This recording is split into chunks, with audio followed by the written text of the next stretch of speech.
আজকে গজা কিনতে গেছিলাম, তখন ওখানে দেখছিলাম ছানা পোড়া বিক্রি হচ্ছে, আর এত ভিডিও দেখেছি পুরীর ছানা পোড়া, খুব ইচ্ছা হয়েছিল কিনবো।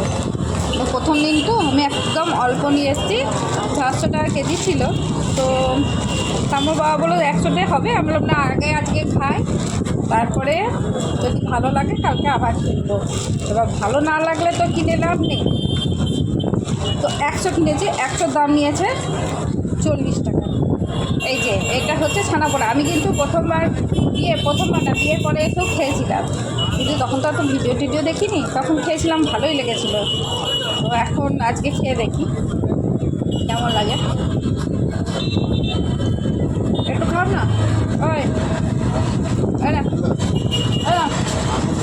আমার খাবে, তুমি একটু খাও, আমি তারপর আমাকে যেতে দিচ্ছি।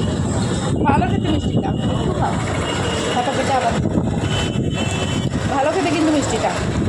হ্যাঁ, কালকে আবার দিয়ে আসবো। আমি ওর আমার বাবাকে বলছিলাম যে যদি ভালো লাগে কালকে পরশু দিন যাবার আগে আমি 250 নিয়ে আসবো, কলকাতায় নিয়ে গিয়ে খাবো। বেশ সুন্দর খেতে।